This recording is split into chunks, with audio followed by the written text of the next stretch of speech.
Oh, hey, good morning, good afternoon, everybody, depending on which part of this country that you're in. You're watching Rebel Roundup. It's Tuesday. We didn't have a Monday show because of the Family Day holiday. I'm your host, Sheila Gunn Reid. We're going to talk about news and politics, and you're going to get our opinions. And one of the most opinionated people I know in the entire world is my real life best friend from Regina, Saskatchewan, Lise Merle. Lise, how's it going? Well, welcome to a wickedly windy day Mm, in Saskatchewan and on the prairies. You guys, we're in the midst of a Saskatchewan screamer and Alberta, what do they call them? Alberta clippers. yeah. And our opinions are coming in hot, just like this storm is coming in hot. So Yeah. bundle up, Canada. Here we go. Yep. Yep. I'll tell everybody how they can get involved in the show and then we'll get right into the news of the day. There's more on the trans sanity beat. The inevitable happened again over the weekend. We'll talk about that. And then Lise had the misfortune or yeoman's work of listening to a podcast that, I mean, my goodness. When If I I say ever, yes, yeah, when I say I suffered for my art, okay, you guys, I suffered for my art. And we're going to recap that for you guys today. yep. Yep. If I ever end up in Gitmo, you just make me listen to that and I'll tell you everything you want. Cruel and unusual punishment. Okay. If you are watching us on Rumble, that's a great free speech platform. If you want to support the work that we do over there, you can leave a paid chat called a Rumble rant. And it's how you help us because we don't take any money from the government.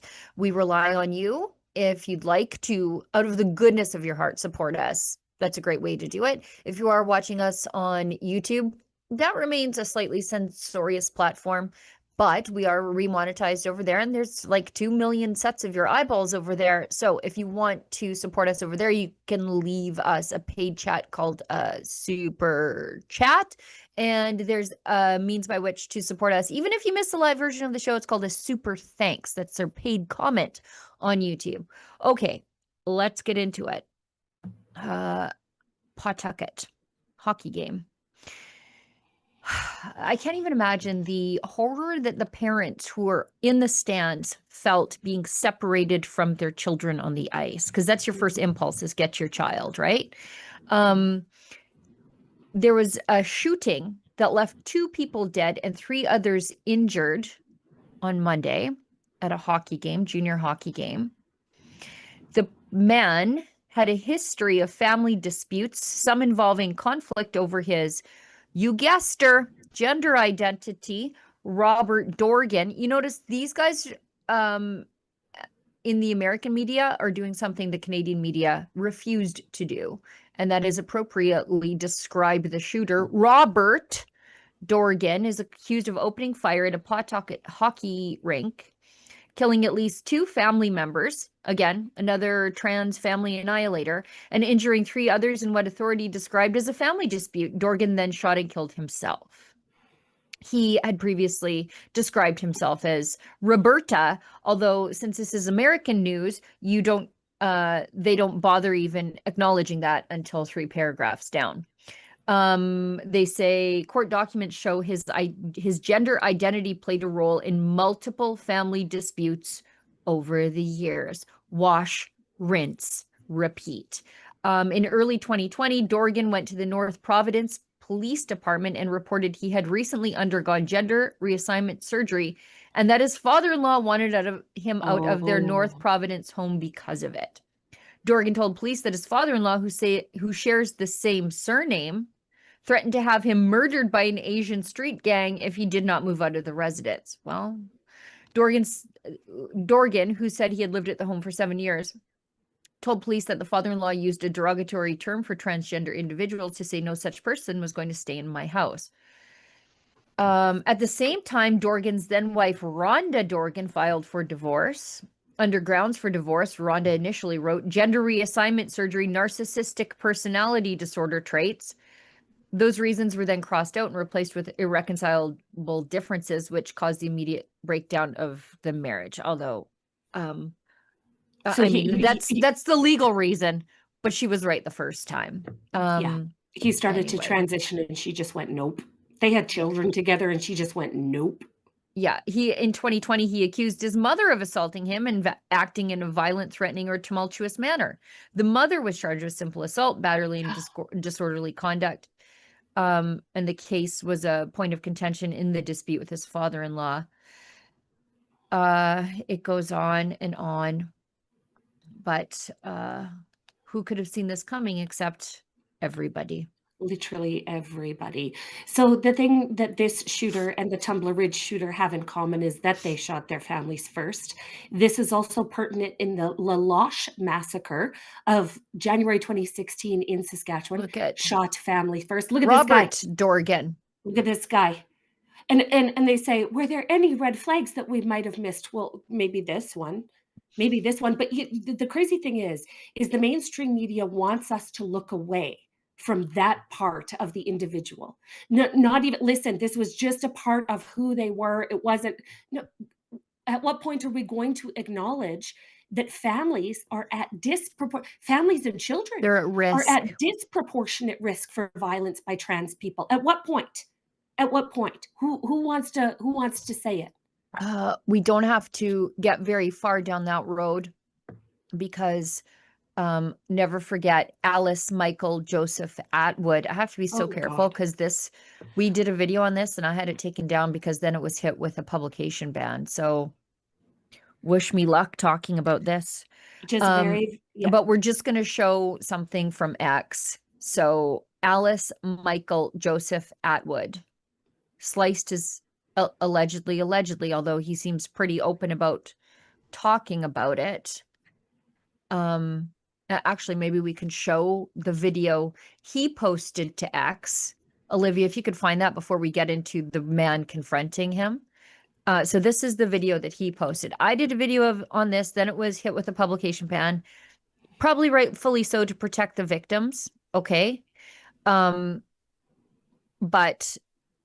this gent is breaking the publication ban because he took to his social media to discuss how he is, by the way, oot and a boot, free, out roaming the streets, roaming around neighborhoods with a van that says every child matters.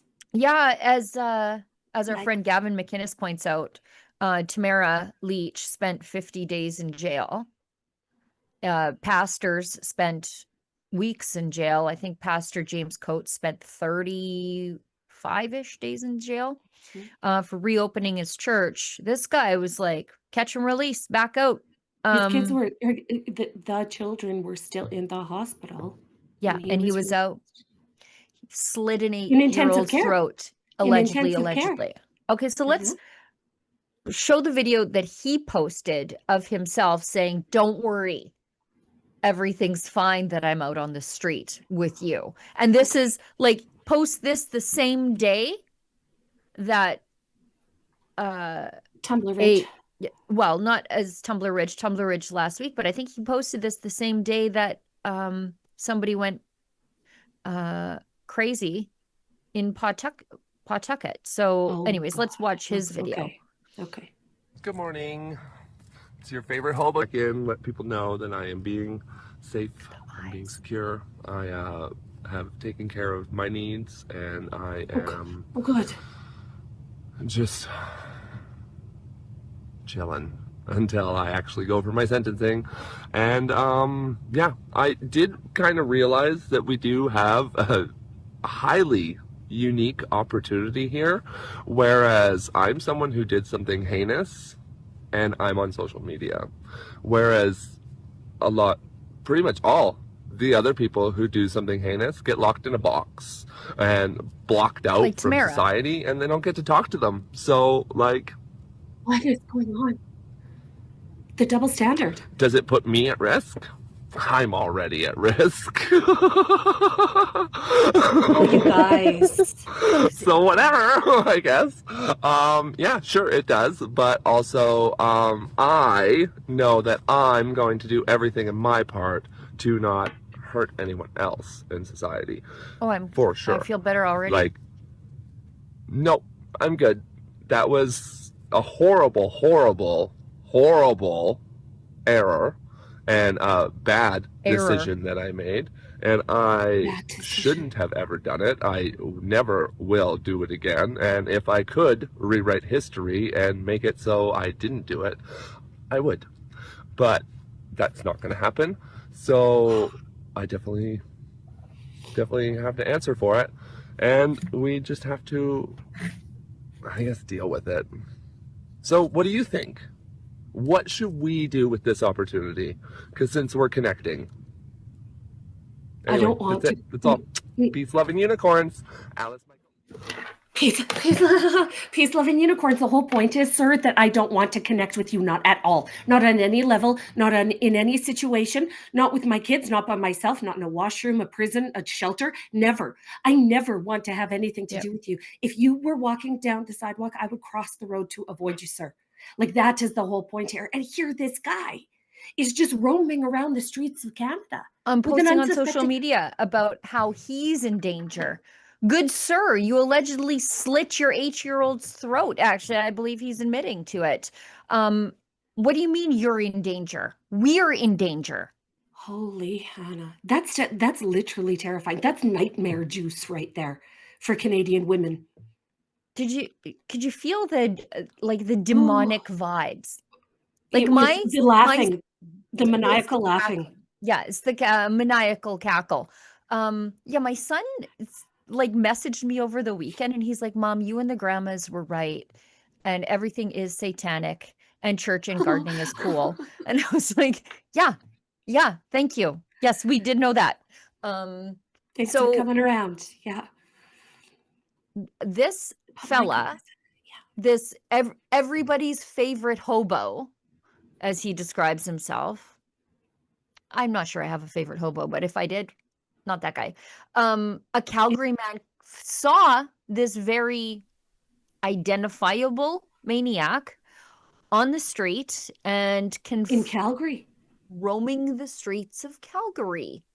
His crime was committed in British Columbia, was it? Or no, it wasn't. It was Edmonton. No, I think it was Grand Prairie, maybe? Northern Alberta. That's it. Yes, thank you. Yes. So now he's Calgary's problem. Okay. So let's watch this. These Calgary men found the monster at a gas station. Watch this. Is this you? This is you, right? That's you? That's me. What happened, bro? Explain yourself. Huh? What happened? What happened? Huh? Look, I want to talk about it. I don't want to. Yeah, let's talk. All right, let's talk. I want to be on video. Yeah, what happened? Yeah, what happened? The only way I'll do it on video is if you guys pay me $60 right now. Shut the fuck up. We're not paying you shit. I'll slap the monetizing it. I'll do it for no Yeah. Shut the fuck up. You acting like that shit's... You think that shit's cool, bro? No. So what the fuck you talking about? Yeah, bro. Oh Goofy my ass nigga. God. Goofy ass nigga. Car's not even started. Look at this pussy. Look at this car. Panicking. Gender Car's not fluid. even started, bitch. Goofy ass nigga. Oh, that's nightmare material. I'm sorry. That's nightmare material. And he'll do it for $60. Look at Monetizing it. Is there nobody with a butterfly net that could just go grab him off the streets so the people of Calgary don't have to contend with this? No? Yeah, they are like poisonous lizards, though, in that they're bright and everything they do is like loud and obnoxious. So to stay away from them. The more brightly colored the creature, the further away from them you should get. Nature has ways of warning. Yes, and that vehicle and the person inside it is just a rolling, walking, talking red flag. But also despicable that his first impulse is to monetize his crime against a child. Well, That's John Wayne Gacy painting clowns that's baloney. a true story. That is a true story. I'll explain myself if you pay me. $60. Ooh, that's really monstrous. That's really monstrous. That guy's lucky that guy didn't grab him and try to pull him through that crack in his window. Well, and I'm thankful they didn't, and that it was a fairly gracious interaction. I'm really proud of those guys that were holding the camera, to be honest. Yeah, I can't even imagine if that was my boy. Or my daughter, for that matter. Yeah. But you know what? If this guy was in my neighborhood, I'd sure as hell want to know it. So good on these guys, so that the people of Calgary can be on higher alert. He's mobile. He's in a van. He can go anywhere. He could be, I mean, this is the exact wrong guy to have roaming the public, to be completely honest, where children and women are. Like, It sounds like he's pled guilty, although I don't know the disposition of his case because he said he's awaiting sentencing. So did he have an early guilty plea?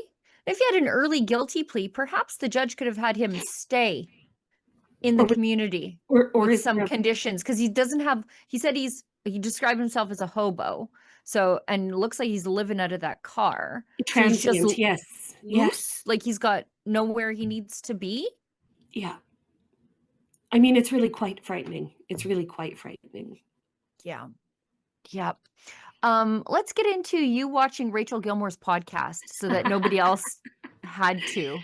Oh, you guys, I did you a solid. Yeah, I did you all a solid. I watched Rachel Gilmore's podcast, so you didn't have to.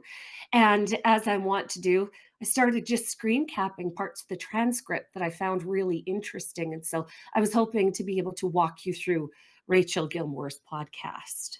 Yeah, let's do it. Who is she talking to?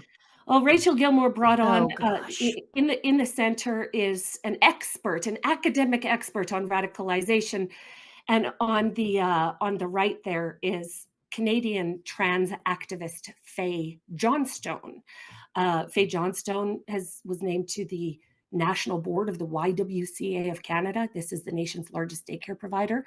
Faye Johnstone has advocated for social transition of minors, medical affirming care for trans people, and has really been one of the most vocal proponents of radical gender in the country. Faye likes to wear t-shirts with knives on it that says protect trans kids, so conjuring violent imagery to advocate on behalf of. Faye works really closely with CUPE and Fred Hahn as part of like the protest circuit. Lots of money from the government too for whatever rebrand Wisdom to Action is undergoing these days. It's called Queer Momentum.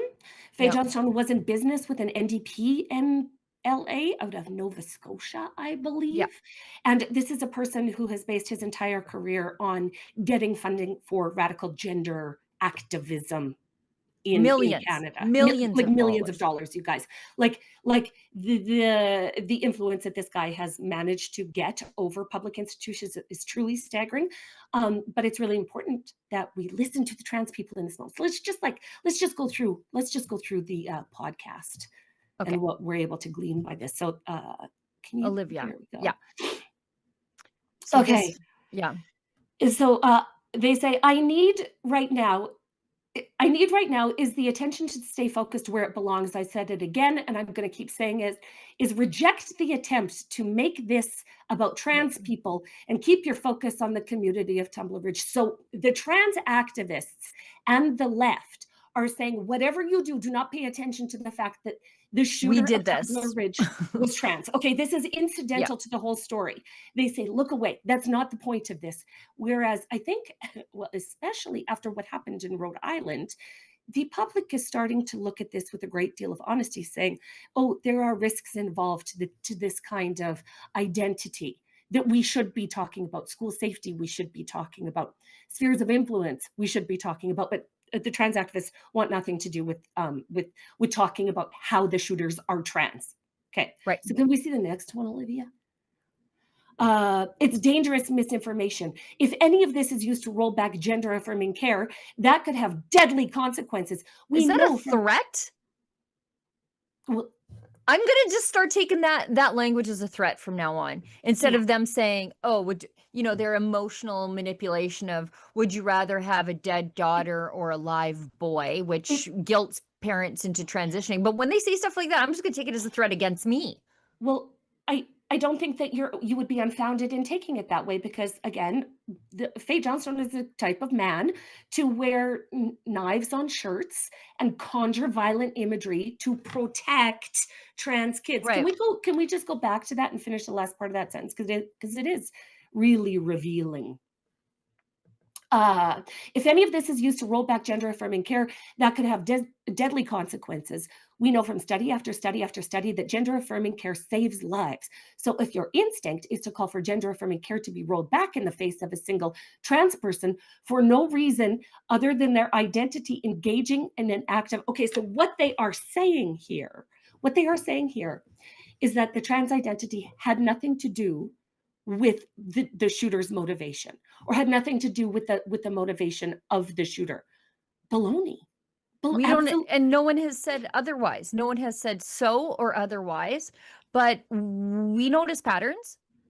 I mean, a definite pattern is emerging. If only we could put our finger on it, Canada. If only we could put our finger. So this isn't about the fact that the person is trans.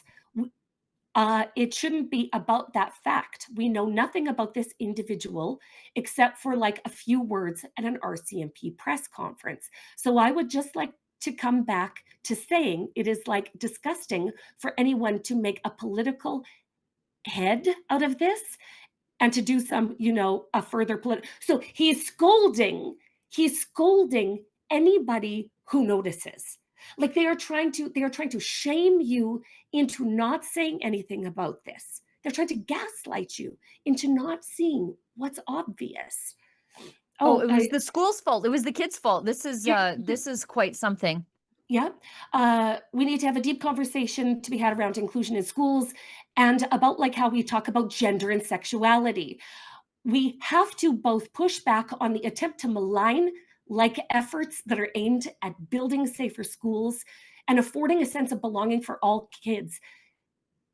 The attempt to vilify that is again, basically what they're saying is we need to keep exploring the gender with the kids. We got to double down. Yeah, we got to double down. It was the school's fault, you see, not accepting enough. My goodness. And what we know about Jesse Strang is that he had at least 10 years of school interventions, 10 years of school interventions, 60 points of contact with the RCMP, and none of those supports were able to stop what he did. And yet the trans rights activists are like, look away, no, look away. It was the kids. It was the kids who deserved it. Yeah. So then, of course, they default to victim status. So actually, it's not the people of Tumbler Ridge who are the victims. It is the trans community who are the victims. So they're accusing us of trying to create. Oops, sorry, I was gonna read that, Olivia. So they're trying to. They're accusing us of this.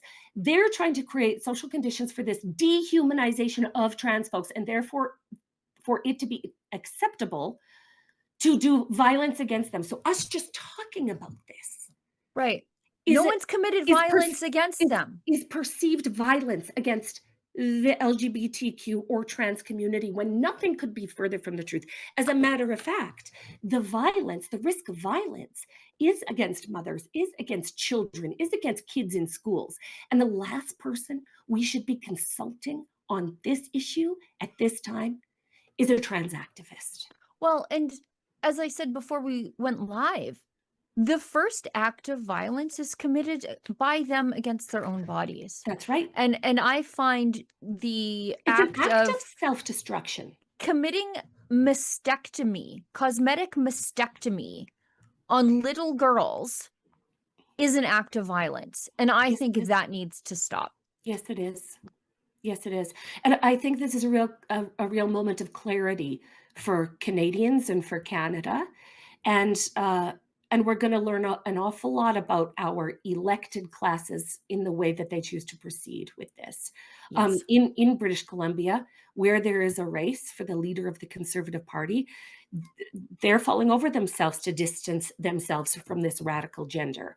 The Conservative Party of Canada is running a huge campaign. DEI must die. Well, gender is part of the DEI umbrella. Right. So how about if we start there because of this issue, because of this topic and this story? How about if we start? Yeah. Yep. Let's hit an early ad break. I think we threaded the needle quite well there. We were worried about the show going off the rails because of our respective passion on this stuff. But we did it. You're welcome for watching Rachel Gilmore's podcast, so you don't have to. You're welcome, Canada. before we hit an ad break, tell people where they can get a copy of your excellent best-selling book, because you are, as you know, an acclaimed LGBTQ plus AI author inadvertently. Buck the I accidentally became a best-selling author of Buck the Rainbow Unicorn. You can get your copy of Buck the Rainbow Unicorn at bucktherainbowunicorn.com. It has fantastic, insane, great reviews. And if you have littles, or if you believe that children deserve the truth in this moment, Buck the Rainbow Unicorn is going to allow you to do that. So the kids deserve the truth. And this is one way to do it. So bucktherainbowunicorn.com. Thanks so much, guys. My favorite message in Buck the Rainbow Unicorn is that your parents know and love you best. That's right. The end. They sincerely do. Not the teachers. Not the teachers, not the bad friends, not the people waving rainbow flags. Your parents. Your parents know and love you best, kids. Yeah. And it's just fine to be a perfectly good, happy little horse. That's isn't right. it? Oh, Yeah. you just gallop off into the sunset that way. Yeah. Yeah. Time to buck this trend, Canada. Time to Ooh. buck this trend. Ooh, when the words hit, just.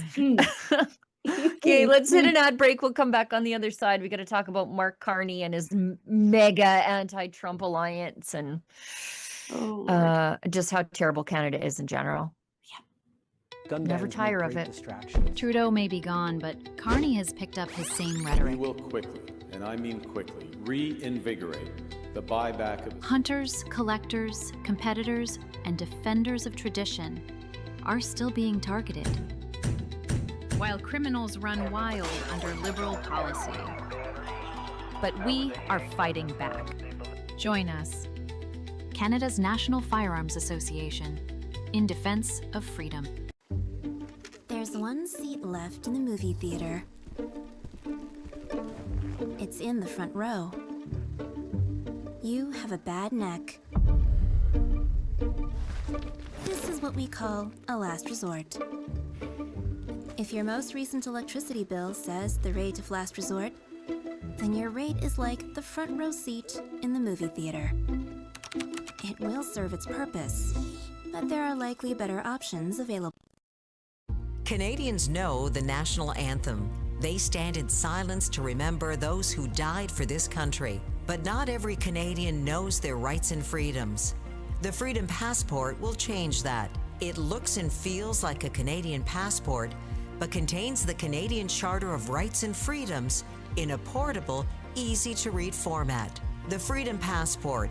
Order one for yourself and for all the freedom lovers that you love at freedompassport.ca. You like the hat? Me too.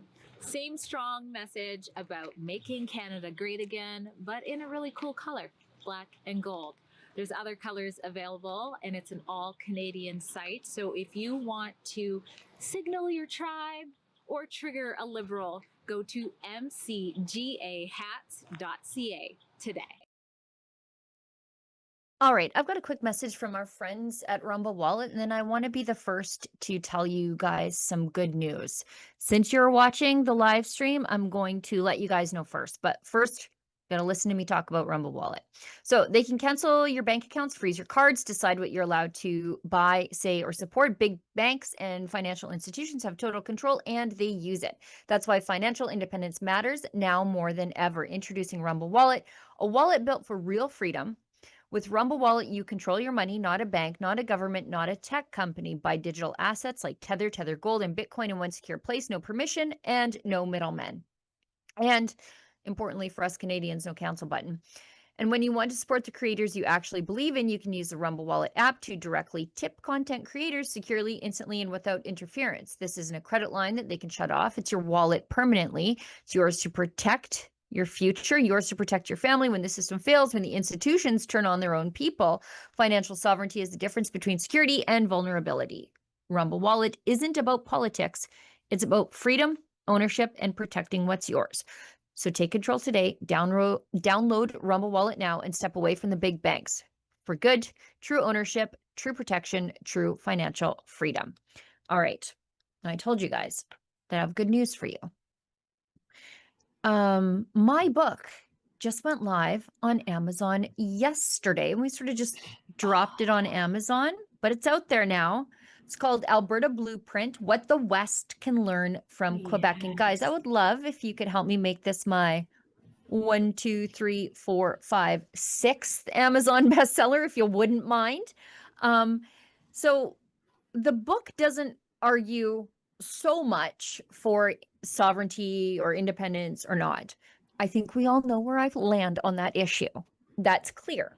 What I did was I looked at some of the work that Quebec had done, and they did the largest public consultation in Quebec history, hundreds of town halls. They brought in academia, big business, insurance companies, everybody. They had special panels for seniors and students because they have different issues, and they wanted to know what the questions were that the public needed to be answered to get to a yes. Now they were eventually derailed by Project Fear.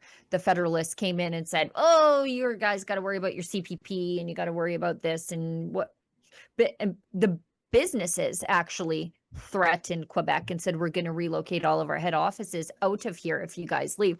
We have the opposite happening in Alberta, by the way, right now. Multi-billion-dollar investments into moving in oil and gas projects. So we don't have that level of Project Fear, but if you want to see Project Fear in action, I suggest you go over and look at Jason Kenney's X feed.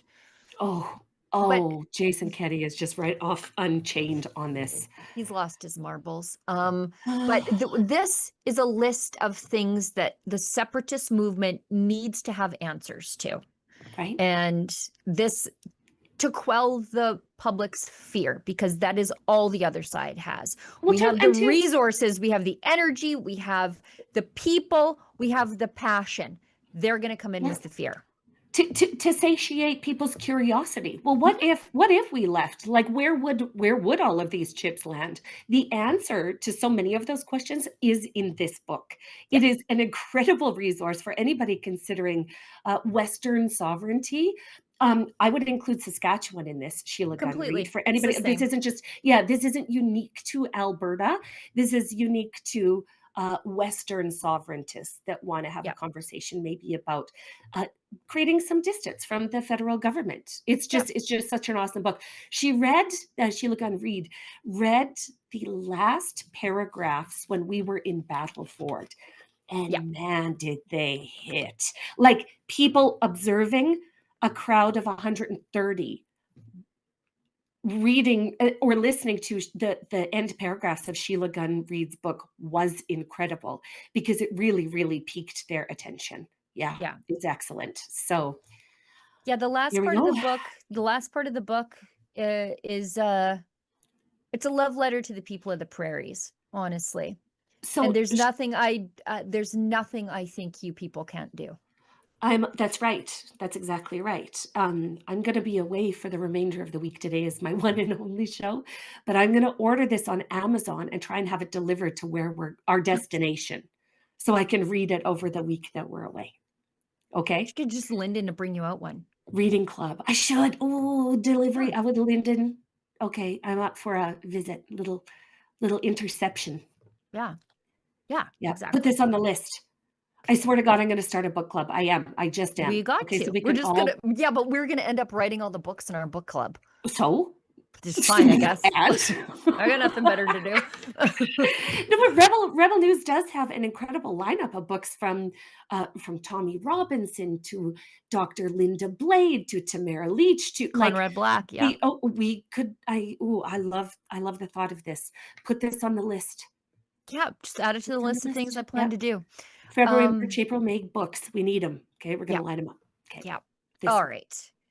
Carney's back at it. I regret to inform you. He's constructed a mega anti-Trump trade alliance. Oh. What could possibly go wrong? He's spearheading discussions between the EU and a major Indo-Pacific trade bloc after calling on middle powers to join forces. So this is his World Economic Forum speech in practice. So he's taking it to the real world. And it's a 12-nation Indo-Pacific bloc. They're opening talks to explore proposals. That's a very vague way of putting that you haven't actually done anything. Explore proposals to form one of the largest global economic alliances Multiple people with knowledge of the talks told Politico. And of course, it's being spearheaded by Mark Carney, who by the end of today is probably going to get a bunch of tariffs in retaliation for this stunt. Wow, doesn't this sound great? This new world order. This is what he was talking about. He was foreshadowing in Davos. That's what he was doing.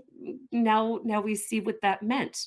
Okay, well, I can't wait for America to see this and respond exactly like America is going to respond. And then the person that they hired, sorry, I know this is not on the please, list. no, do it. This is Janet, what is her name? Janet Charette. Janet Charette, Sheila, Gunn, Reid, let's tell the people who the government of Canada just put in charge of our trade negotiations with the United States. Can we find the post on Tamara Leach's X account? Because this hits a little close to home for her. Her tweet was so delicious. Her tweet was just absolutely so delicious. So, but let me just bring it up. Janice Charette was one of the people that was responsible for recommending the government invoke the Emergencies Act. So the top person on the molehill responsible for crapping that bed has now been promoted. Oh, here's Tamara Leach's tweet. So she says, congratulations to Ms. Charette on this prestigious appointment. She's been appointed Canada's top trade negotiator. Zero history of trade negotiation. And this is the single largest trade deal in the world. Yes.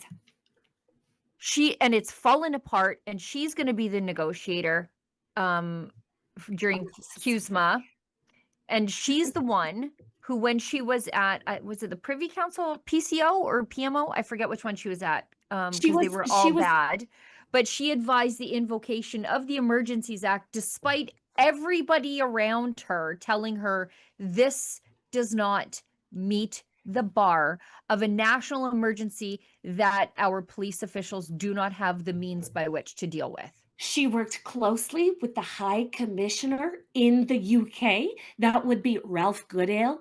Liberal, gross, liberal, failed upwards all the way to the, UK High Commission. She worked with Ralph Goodale. Ralph Goodale crapped a bed on just about everything he ever touched. This is the person that the government of Canada, has put in charge of handling the world's largest trade negotiation. You know what we should do? We should send the Rebel truck to Ottawa to warn them. She should be fired and then just go off into obscurity somewhere. Right. Sure, she's the reason 2 separate court rulings by 4 cumulative judges have found against the government that the invocation of the Emergencies Act was unconstitutional and violated the rights of Canadians. And we didn't need a judge to tell us that, because when people are being charged with mischief, you don't need a wartime law to do that, to suspend civil liberties. That's like the easiest charge to lay. That's being annoying in a public place. Yes. You didn't need a wartime law to do that. Yes. And for increased calls for accountability, where Canadians are really saying, okay, guys, you literally violated our rights. Who's going to pay a price for that? They take the exact opposite stance and promote her and appoint her upwards. It's grotesque. To a position she doesn't have any experience in, and this is the world's most important trade agreement. Well, but this is also bolstering the claim that Canada is hell-bent on crapping the bed as it pertains to U.S. trade negotiations. Because if they crap the bed on U.S. trade negotiations, they're that much more open to doing business with the EU or these Indo-Pacific nations that Mark Carney is dancing around. This is all, it just feels like this is part of a plan, and I don't like it. Not even a little. It's the new world. Too many red flags. Yep. Let's go to this report. And this relates to something I did a video on last week about how the RCMP failed to notify, and I shouldn't say the RCMP firearms program, which is not your regular cops in your community. It would be a special unit? Well, it's the the firearms office. It's Okay. people in charge of all your firearms data. They had a breach, I think in 2021, and then didn't notify any of us. Now they can come to my door and kick it in if they want to take my firearms, thanks to the order in council. Well, I live in Alberta, so that's not going to happen. But if you live elsewhere, that they can find you for that. These people know everything about you. They know your address, your phone number, your conjugal partners. If you renew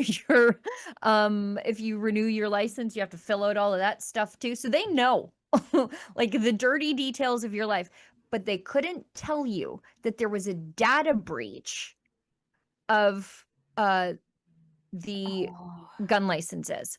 And so now, do the gangs have a shopping list? I don't know. No one will tell me. Well, that was my immediate question was, did they just give a list of firearms for bad guys to steal and then use against people that don't have firearms? Like, did that just happen? Well, that's the thing. Why else would you want that? Like, why else would you want it? So now they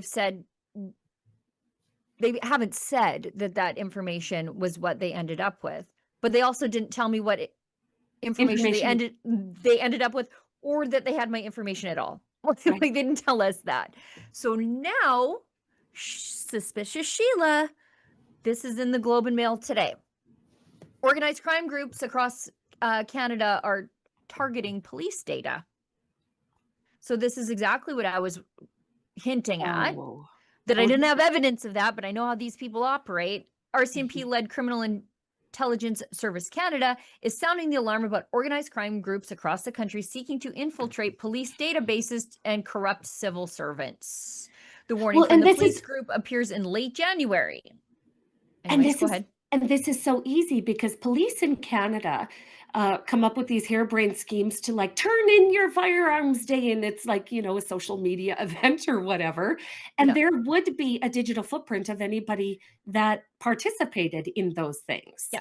You know what I mean? Like there's there's an administrative record and a chain of command that's a chain of custody that's being adhered to. And all of those are data weak points. And so now we're finding out that the personal confidential information of regular law-abiding Canadians has been compromised by the very people that want us to hand in our firearms. Okay.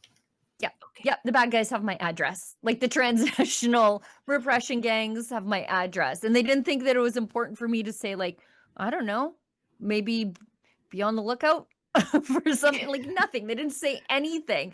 Like you can send me letters every time you're like, turn in your firearms. And I'm just like, garbage. But you couldn't tell me that you guys had violated my privacy. You didn't secure my information. It gets even better though, because there's a whiff of DEI in all of this. Ooh, let's go. How? Tell me. So Canadian organized criminals continue to make attempts to access information housed by public institutions, often through attempts to either gain employment within these agencies or by corrupting or exploiting their relationships with individuals that are employed within. So this goes to our constant droning on about quit lowering the hiring standards, quit trying to hire people to meet some sort of DEI targets, just hire the best people for the job, incorruptible people for the job, if you wouldn't mind. But the gangs have figured this out. Well, good thing that almost every major police force in Canada has a DEI community engagement arm. So not to worry, guys. They have a bunch of people who are committed to engaging with these communities and making relationships and building, building networks with the people that are targeting the police. Yeah. The police and their access to data. We've also got on this same sort of topic, Canadian immigration officers are investigating hundreds identified by extortion task force. So this is from Stuart Bell at Global News. He does good work on this, but he leans a little too left for me, but whatever, I don't care.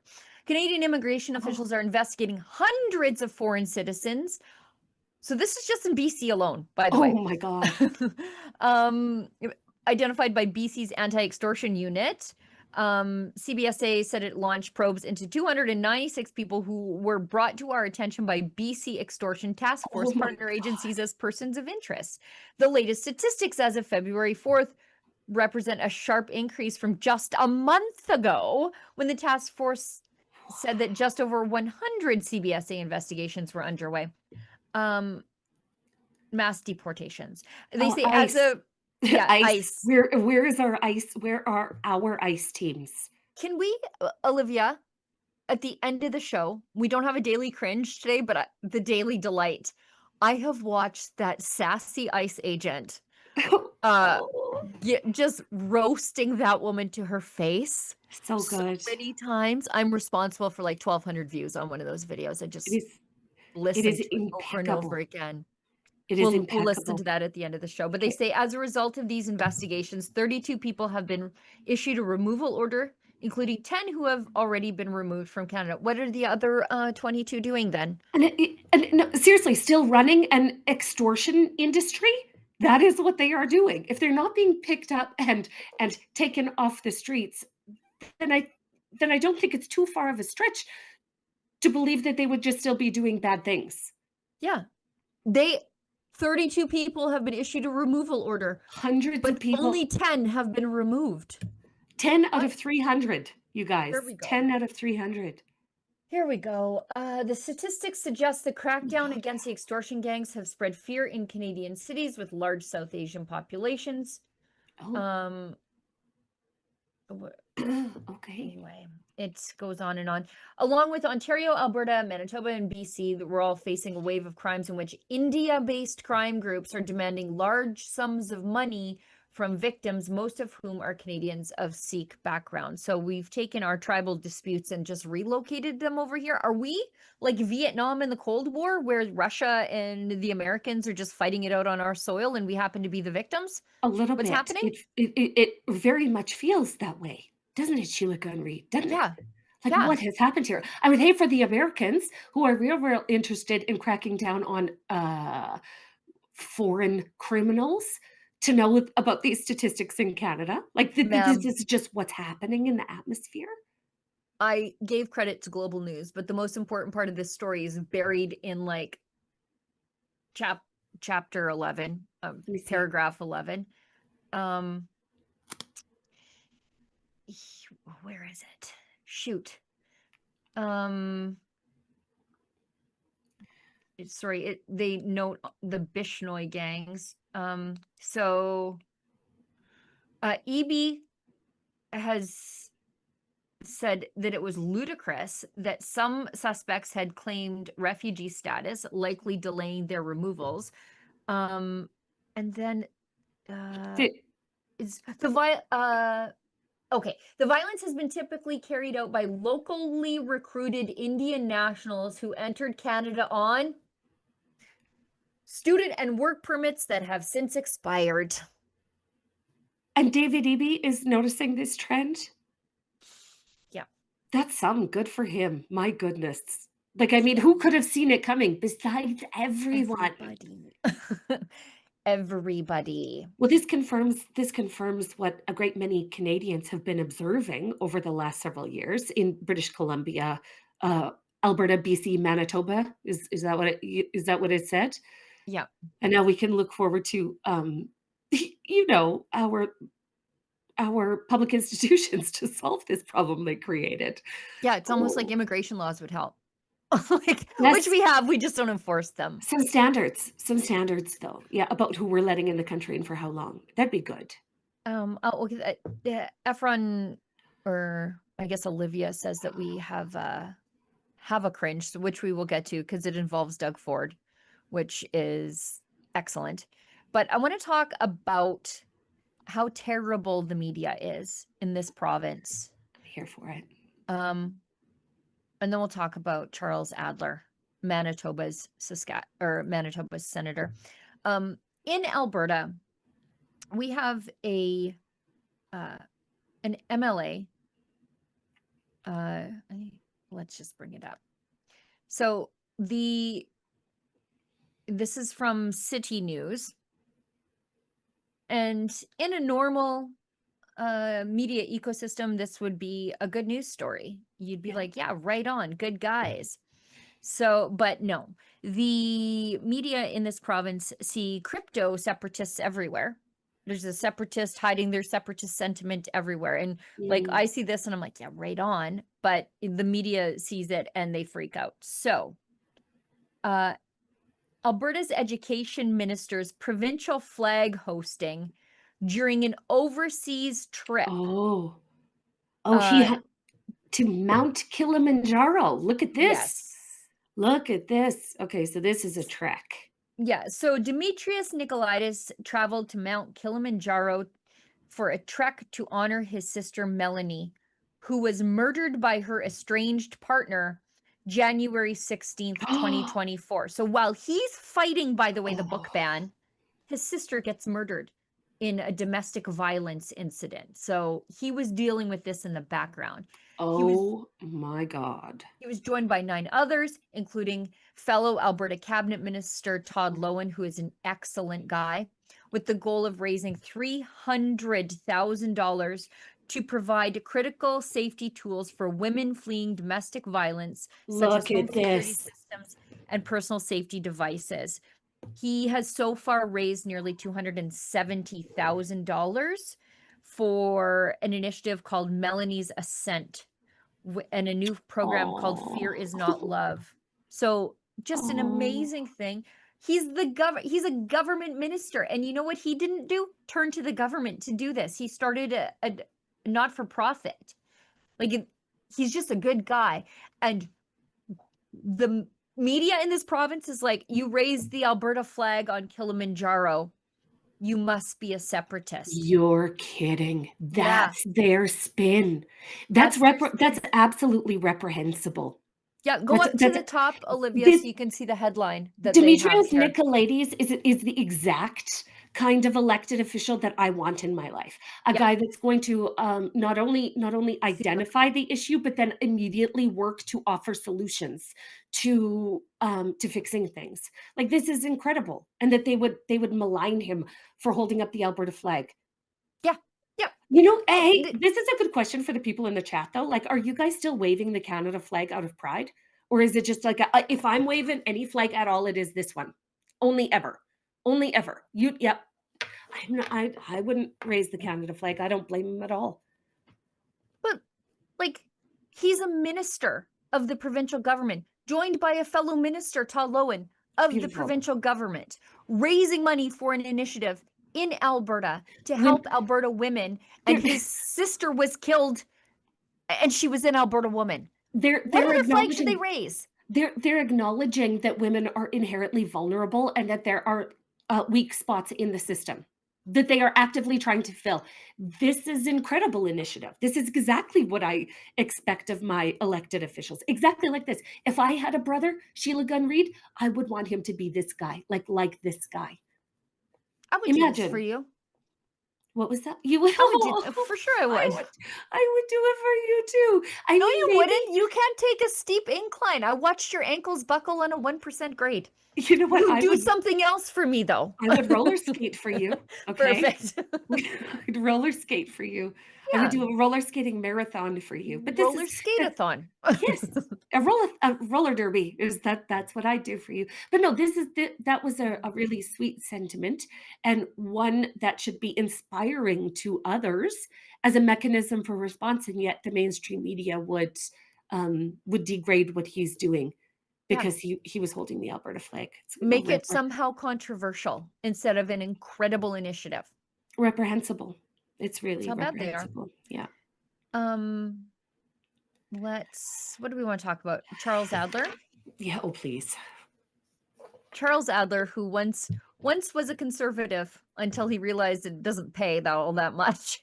And then was a man who was viciously anti-Senate until he was appointed to it. And then he could make a difference. Charles Adler was going to go in there and change things. He just fell in line. That's what happened.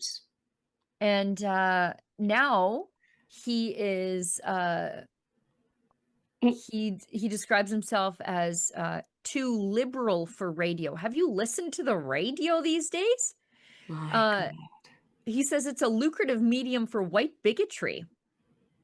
I know from my going on 2 decades of media experience that Yeah. your listeners and viewers love it when you call them dumb. Charles Adler, like they just love it. Nothing builds community like talking down to your viewers and listeners. That's exactly what he just, could you imagine? The Could you, guy like the made levels of his entitlement. career as a conservative talk radio host. He The was level, on yeah. Sun News Network. People called him Uncle Chuck Yeah. until he got a mind virus. Caught it. And then he decided that it's nicer to be liked than right. Yeah, that's what happened. He needed a retirement plan. His life changed pretty significantly Yeah, with the course loss of is a his penny wife. stock. Course is a penny Yeah. stock, man. Yeah, and he was experiencing a real change in his life, and he thought, well, my goodness, what a project for my, my golden years. I could become a senator, and that's what he did. He went and Yeah. trounced off to be a senator while talking down to his viewers and his listeners. You call them white bigots. Yeah. Good idea. There's a reason why he's not in media anymore. Right. Yes. And just to highlight his flip-flops, he's like Yeah. Jason Kenney's biggest fan, because Jason Kenney is also calling his former supporters a bunch of what did he call them last week? Bootlickers. Going the full Trudeau, fringe radical, crazy people. Right. Disparaging the people that once voted him into the premiership of the province of Alberta. Knocked doors for him, donated for him. We're called those things by the left, actually, because they were willing to vote for Jason Kenney. And then Jason Kenney's calling them those things. It's really quite a betrayal. He's a bitter ex-girlfriend of a man, isn't he? Isn't he? Yucky. Petty. Yes. Patty. So just to point out Charles Adler's his hypocrisy, because now he's just in love with Jason Kenney. Apparently they've mended the fences. But on the eve of the 2019 election, this is from Blaise Bomer. He said Charles Adler called Kenney wicked and evil and said he had no moral compass. It was unclear if Kenney was expiated for those specific crimes, but that's ancient history now. Quite the love we're seeing today. Oh, thank you, Jason Kenney, for being a warrior for Canada. Your late dad, R.C. Oh, then we bring in all of the family.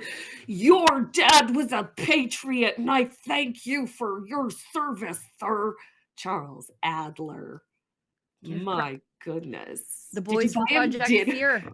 Did you buy him dinner before giving him that compliment later? Yeah, that's a real tongue bath of a tweet, isn't it? Yeah. We'll touch on this one thing before we move on to the cringe and then the daily delight, because those ICE agents, so sassy. This pleases my friend David Menzies to see Don Cherry finally being admitted into the Order of Canada, although didn't it have Buffy St. Marie? Didn't it? So, and David Ahenekyu, who was a Indigenous activist who then had to be removed for his vicious anti-Semitism. So this is not an Order of Canada, though. This is an Order of Ontario. Oh, sorry, Order of Ontario. So we're getting there. We're halfway there. Yeah, listen, they're thinking in 10 years, Don Cherry can have the Order of Canada, but right now, at 92 years old, yeah. And right now, 92 years old, they decided to regale him with an honor. That's the Order of Ontario. Don Cherry is obviously a national treasure. Yeah. Obviously, I fashion a lot of my style on what Don Cherry would like to see a newscaster wear in this country. I'm not joking. Like I'm full Don Cherry for my fashion sense. You're peacocking. Well, that's right. He got canceled for saying a completely non-controversial thing. Right. Wear a puppy. Defending Canadian veterans. And Don Cherry, he just deserves all the props. What a guy. What a character. He's our character. Good for him. All the best to you, Don Cherry. Yeah. Just a beaut. He is. God. what's his face? Sorry, I'm just I'm making a note to go find the footage of the ceremony because I know that Don Cherry will deliver. Oh, I just can't wait. We're gonna have to do a fashion review. Yeah. Oh, it's gonna be. Ooh, he's gonna have layers on layers on layers there. Yep. Okay. Let's go into the daily cringe. I think we hit everything that was on the headliners. Do we have any chats from anybody today? Oh, we do have a few. Okay, let's do the chats, then we'll do the cringe and then the delight of those sassy ice agents. All right, so JP Alberta first, $10. Country's cooked. Hope we move away from this disaster. Foreign security in the oil patch. C700 Angus says, Sheila, is that a knitted Simmental sweater you're wearing? I want to talk about this. It is absolutely gorgeous, Sheila Gunn Reid. Thank you. It's minus 25 outside. So I got my space heater on. I got my very thick Simmental sweater. Yep. You're the Black Very Angus. That's what a pair of heifers. Yeah. Look at us. Yep. Mad cow. Mad cow. All right. And P. Schofield 10 gives us $5. Charette will get about 3 steps into the White House, be summarily laughed at, and told to take her crap back to Ottawa. Well, we can only hope. That's a best case scenario you're describing. I say we send the Rebel truck to Ottawa. They need to be warned of this incoming disaster. Yeah. I'd drive it around. Oh, Sheila, I'd volunteer. You know how good I am at driving big vehicles. That's one of my superpowers. I can park a humongous truck in the crack of a sidewalk. I'm not joking. I'm that good at it. I've seen her park her Sprinter van on a dime and then turn around and give you 2 nickels. Like, it's wild. She's so good at it. Let's go Let's go to Washington. We should. I don't know. Can we get the truck in there? Anyways, let's watch Doug Ford. Doug Ford, it's cringe, but it is a moment of honesty for himself. So he cracks a joke and a can of Coke Zero during a Brampton press conference. Okay, let's watch. Before we start, we got to have a Coke Zero. I'll tell you, I just don't do this as well. I got Coke Zero at home. Tastes delicious. Oh, pick it up. Especially big guys like me should be drinking Coke Zero. I drink all types of Coke. A hero to zero ceremony? Is that what we were watching What there? were we watching? Why did he have a Coke staged underneath the podium? Oh, just an eccentric, bloviating man, just at a podium needs who knows? Oh, that's a zero. That's a zero. Who are his communications people? They clearly don't like them. I think they're closet real conservatives. Just a glass of water wouldn't have done in that pinch. No. Yeah. He drinks all kinds of Coke, he says. I'm just happy he didn't start brewing an espresso. He was hit the button on the espresso maker under the podium just for you, Doug. Guys, this is a weird, awkward guy. Like, his fake attempts at folksiness just always land flat. Truly. Yeah. Sorry, Doug. Okay. The sassy ice agents. The Daily Delight. The Daily Delight. You guys. The Delight. Yeah. We need something to bond over. This is it. I'm not going to speculate on the heterosexuality of these ICE agents, but you feel it welcome at home to do it because they are sassy. And if they are gay ICE agents, we need more of them because I think they are the secret weapon to deal with the white liberal Karen. Because these guys will make you feel bad about yourself in a heartbeat. And you must believe them because they mean it. They're not coming at you with any sort of sexual overtures. When they're calling you beautiful, they mean it. When they call you ugly, man, it stings different. It lands different. So let's just watch these ICE agents just getting into roast mode on a white liberal Karen who thought she'd come there to keep the child predators in the country. Oh. This isn't where I live. That's fine. This isn't where I live. Do your parents still pay all your bills? No. because I wouldn't be surprised if that's the case. If my parents paid all my bills? We just want to make sure you got home. This isn't where I live. It's okay, Olivia. We appreciate it. You can go talk to them. Well, this isn't where I live. So if this is not where your vehicle's registered, you might want to look that up with their state. It is, buddy. My address is correct on my ID and where my car is registered. Okay. Good try, though. All right. Thanks, Olivia. Do you feel strong or what? We're good. Have a great day, okay? I'll keep following you, okay? Oh, no, she doesn't care. Oh. I'm sorry, no, come on. She doesn't care? She doesn't care. They never do. Oh. How's it feel to be a race traitor? So this is like a Renee Good. A child molester, right? No, you weren't. Yes, we were. How would you know? Because it was a woman you talked to. His wife. And then his plate came back as Also, murder. I just want to say, calling someone a race traitor. But you guys don't care. I hope you realize that is the most racist thing you can say as a white incredible. woman. Of course, And it is. So you know, this isn't a good look for you.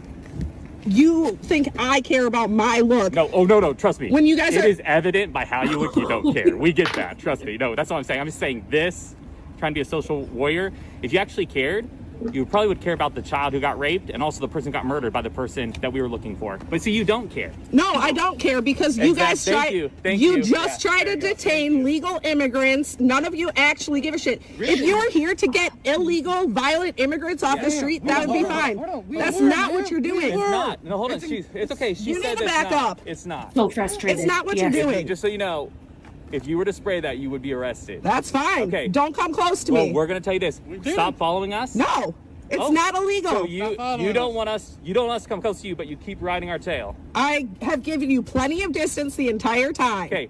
Just so you know, if you do impede, I want you to hear this. Me following you is not impeding. I'm well aware of my rights, buddy. If you impede, you will be arrested. I have not impeded. I'm just letting you know. What are you looking for, you fucking weirdo? She put that in OC? That's right. Yeah, she did. But What are you looking for, you fucking weirdo? Just wave. Oh my God. That ICE agent was so sassy when he's like, this is not a good look for you. And she's like, I don't care how I look. He's like, that's evident. I know you don't care. I know. I can tell. Oh, we need more of that public shaming to happen. We need more of the public shaming. But honestly, I can't believe how lippy she was being. Oh, cuff her, throw her on the hood of her car.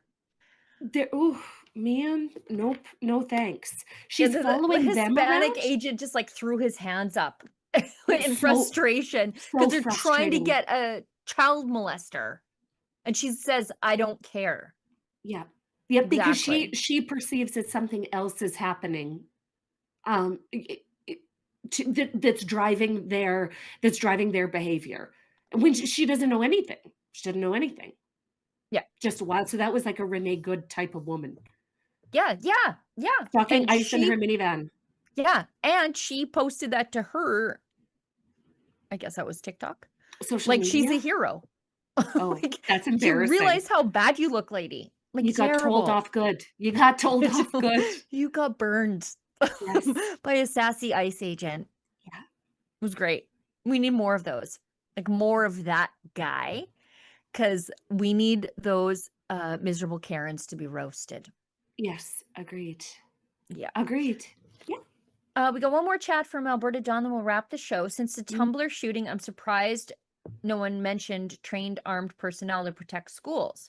If not RCMP, there are retired RCMP and military that would fit the bill. Yeah, but for these people, they don't want us to talk about the issue that drove the shooting. Their response is going to be a gun grab. So the solution cannot be more guns for them. I agree with you. The solution is more guns, but for them, that's the last thing they want. This will be a soapbox they stand on to make sure that fewer of us responsible owners have firearms. They're also pushing. So the first way they're pushing is for a gun grab. They're saying this wouldn't have happened if he didn't have access. But the second issue that they're Wasn't pushing supposed to have access. is this fixation on mental health, mental health and wellness supports. But the point is, I think Jesse Strang had a documented 10-year history of supports whether they be at school, whether it be through the RCMP, whether it be through mental health supports, whatever. And every safeguard failed him. And so we shouldn't be concentrating on any part of a gun grab. We shouldn't be really forcing this conversation about needing mental health supports when the supports that would be available for kids today are the same ones that Jesse Strang had. We need to lead our children back to the truth, and the victims deserve justice. They deserve justice. And that means seeking the truth. Exactly. And not letting their lives be in vain, you know? All right, let's wrap the show. Lise, enjoy your extra day off. Have Thank fun. you. Bon voyage, Canada. Happy Family Week for everybody celebrating. And I will see you next Tuesday, Canada. Right on.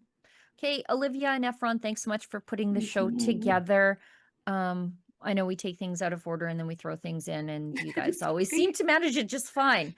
Thanks to everybody who tunes into the show, who shares the show, who interacts with the show. Those are great free ways of just helping us get higher up on the YouTube algorithm. The more you engage with our content, the more they serve it up to other people. And we're really trying to get to 2 million YouTube subscribers, you know, Camping with Steve numbers.